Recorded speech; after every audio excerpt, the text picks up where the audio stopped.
Hey guys, today I'm here to bring you my review of Reign Season 2, Episode 17, entitled Tempting Fate. And wow, this was a really packed episode. A lot happened, and I loved every minute of it. And not just, and obviously, I'd say every time I love an episode, I have to say I didn't love it just because of all the Conde and Mary stuff. I loved it because it was a good episode. I feel like I have to say that every time because I don't want people to think I watch this show just for the couples, because honestly, I started watching this show in 2013 because it was about Mary Queen of Scots. That's why I'm sticking around for the show, because I love it. And also, I really love the character. I do love the characters they added in season 2, except for Claude. Though she didn't really bother me this much this episode, which is good. But I'll get to that later. Okay. First of all, I'm gonna go over this real quick. Greer and Leith, it's probably been like a couple weeks now, and Leith has been staying in her, the whorehouse where she is. Though she obviously has her own room, and she's not, we know Greer's the madam or whatever. This storyline bothered me at first, but now it's like, I'm over it now. I don't mind it. And basically, Leith, he wants more. I mean, Greer can't really have more. This is what, like, she's like, like all the whores in the whorehouse and like eating salt cod and guinea pie. That's her life now, and she's like, obviously she wishes she could be back at the castle, I'm sure, but this is her life and she's dealing with it. But of course, Leith, he wants more. He's very ambitious. And he basically tells her that asks her to get an annulment, seek an annulment because, Castleroy's in jail for like ever, and I don't even know if we're even going to see him again on the show, which is it really bums me out. Though if we do get to see him, that'll be a very happy occasion, and yeah. And so basically, throughout the whole episode, that's the last we see of Greer in this episode. We see Leith, first of all, Leith tries to go to Francis to get an annulment, but Francis is like, and it looks like Francis will be able to help him. And then another scene Leith is in, it's after Claude got into Narcissus' bed and was trying to bang him, basically, but he didn't do it.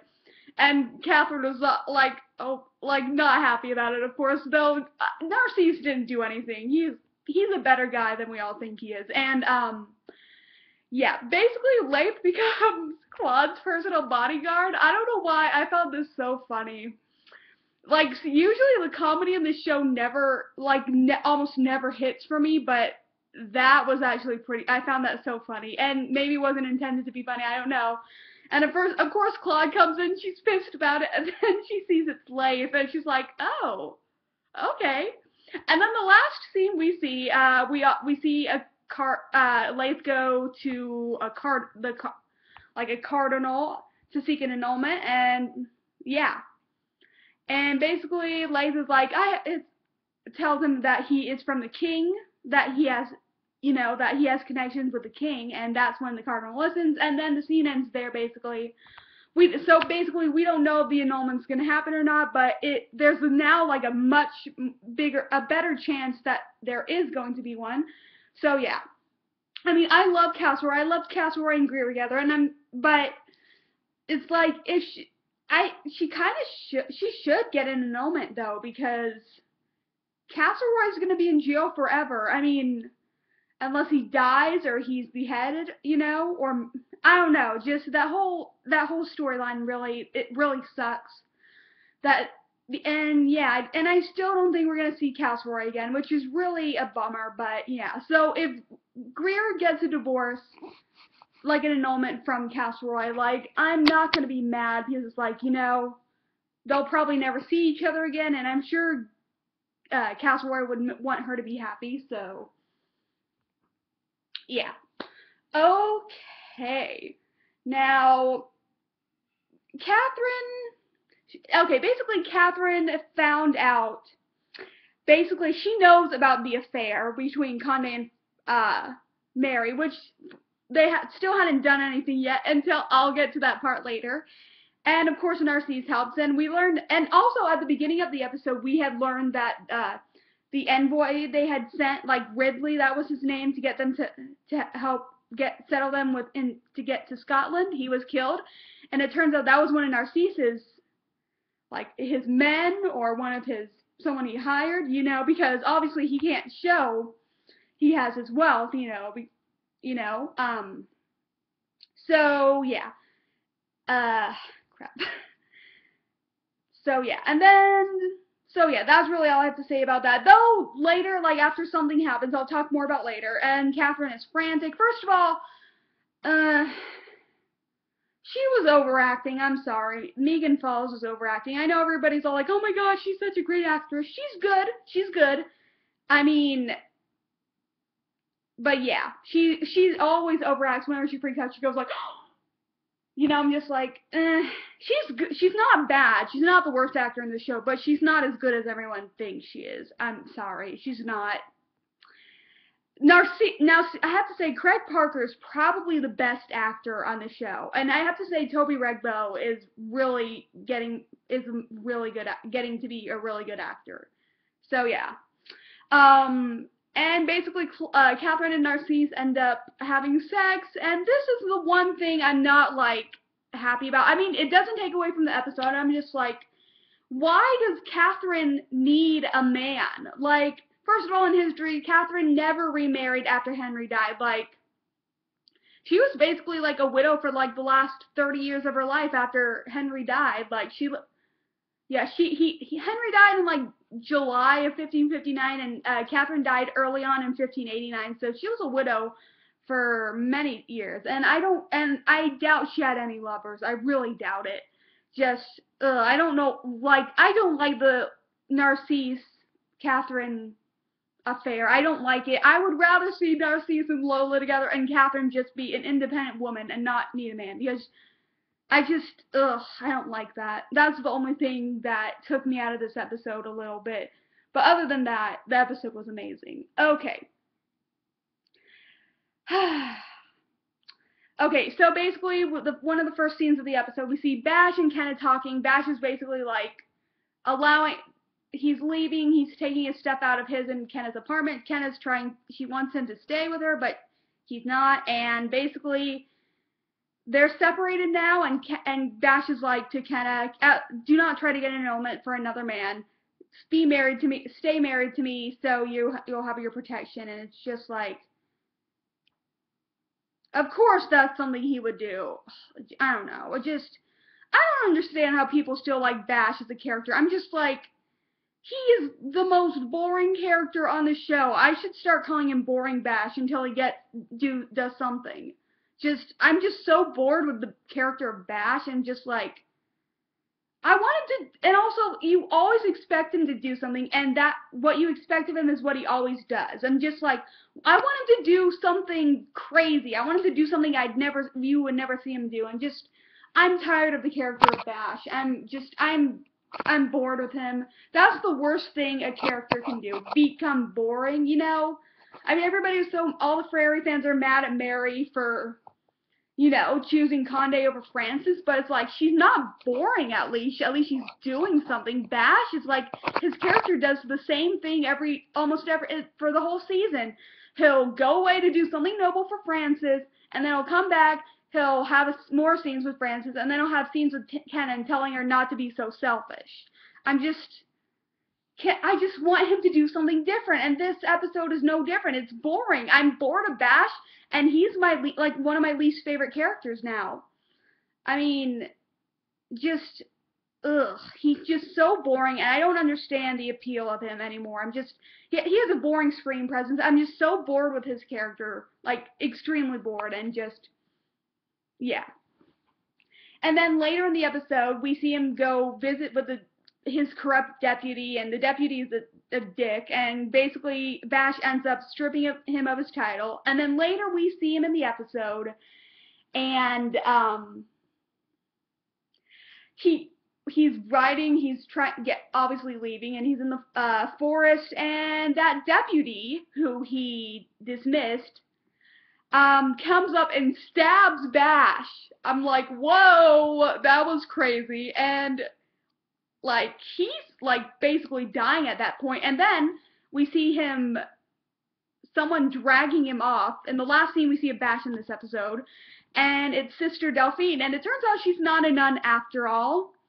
And he's like, save me, you know. And remember last episode she saved that kid, but his brother ended up being blind. So yeah, I'll talk more about, and now I know what the price is going to be, and I'll talk more about that in a little bit. And basically, later on in the episode, we see, so that Bash is gonna survive, and then we see Catherine talking to Francis about Mary, and Francis just looks so sad. I'm just like, I just feel so bad for him now. I'm just like, I can't hate him anymore. Poor Francis, and then we see him collapse, and yeah, it's like, and then the last scene we see of him, he's in bed, like, sick, like, he is really sick, and the last scene we see of, which is the last scene of the episode, his ear is bleeding, like, yeah, his right ear is bleeding. I'm pretty sure it was his right ear, and, wow.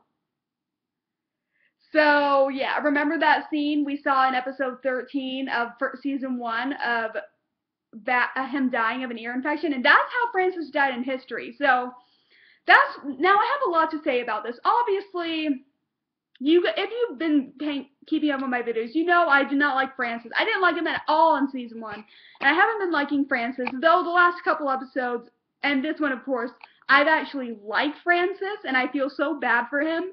But I don't think the writers would kill him off. I mean, I know he's probably gonna be dead by the end of the season, but they're not gonna just kill him off, you know? It's not like we're gonna hear anything.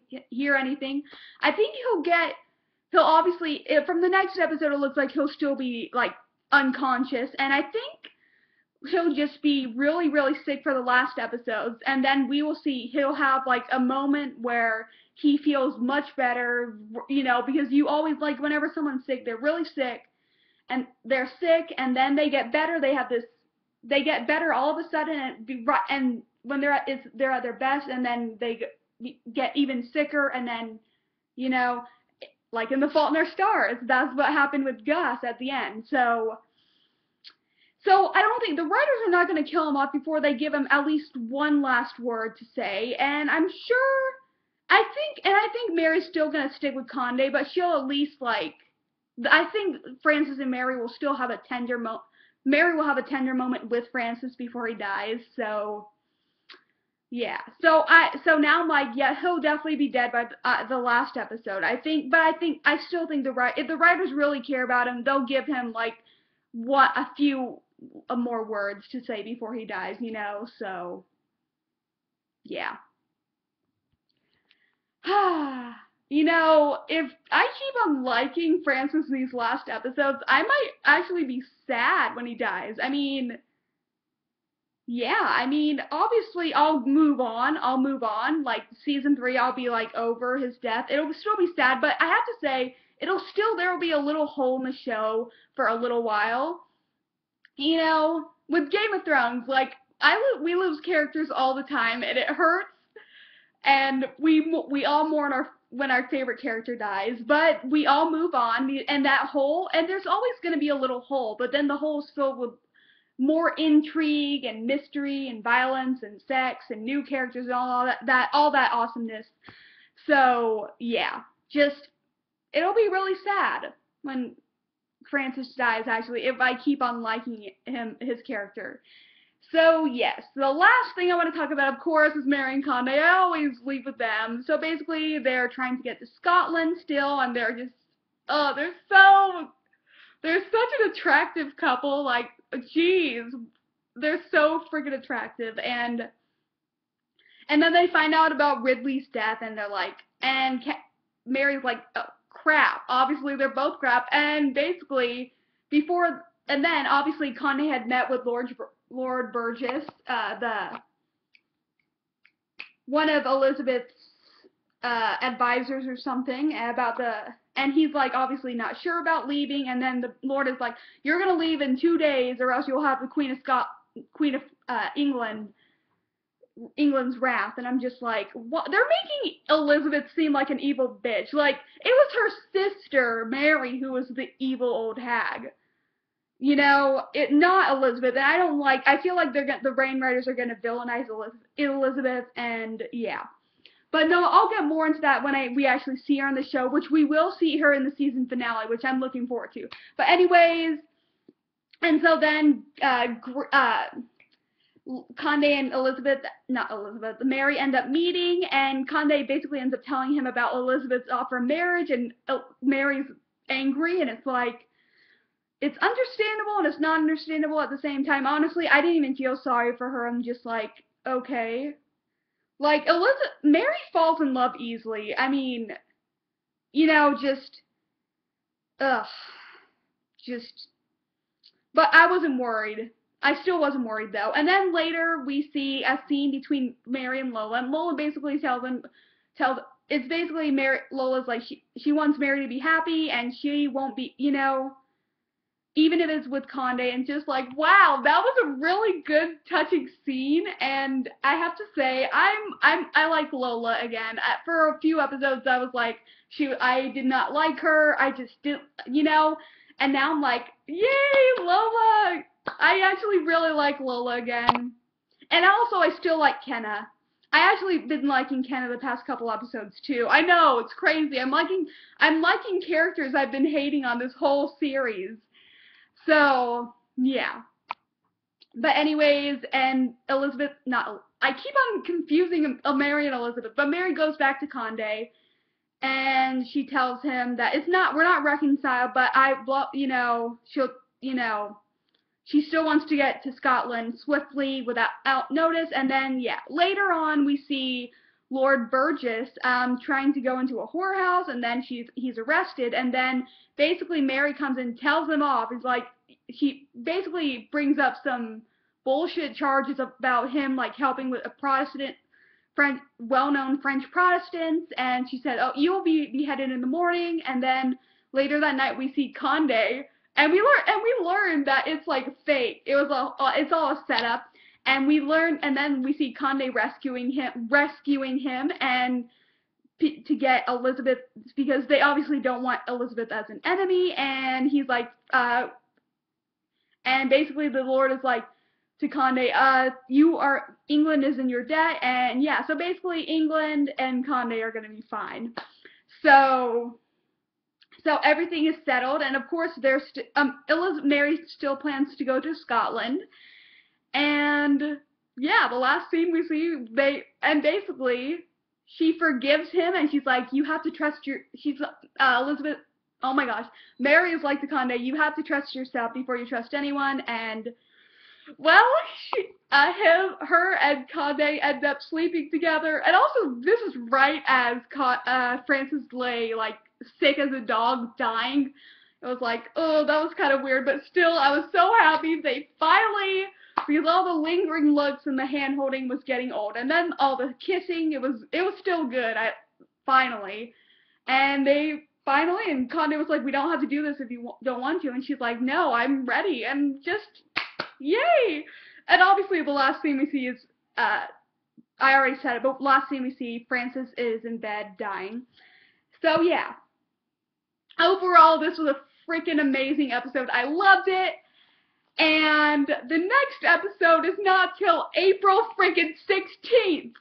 They already made us wait 3 weeks and then we get these 2 episodes, and now we have to wait a month till April 16th. This is total bullshit.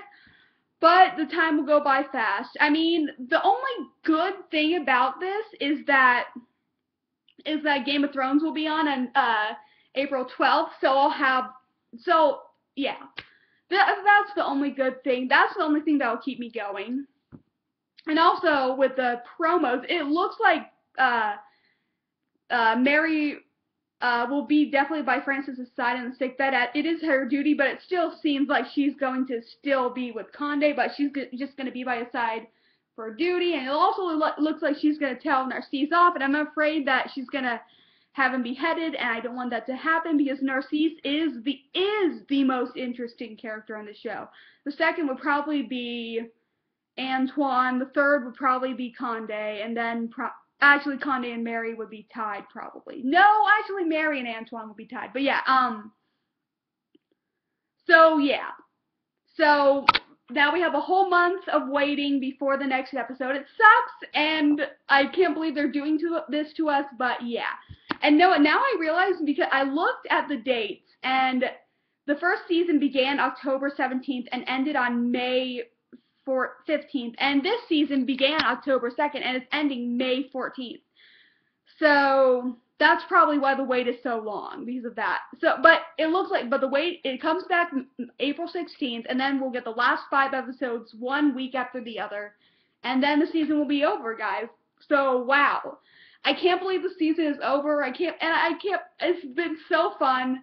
I love reviewing Reign. It's so great, and this episode was so great. This is what I love talking about, episodes like these. Obviously, the middle of the season was kind of iffy. Those episodes weren't that good. Like episodes 10 to like 14, they weren't that good. 14 was still good, but it wasn't that great. But yeah, 11 to 14, those episodes were kind of But episode 15, it picks right back up again. But yeah, great episode, and I really can't wait till April 16th. Well, April 12th, I really can't wait for. So, yeah. What did you think about this episode? I'd love to hear your thoughts, and I will see you guys in my next video. Bye.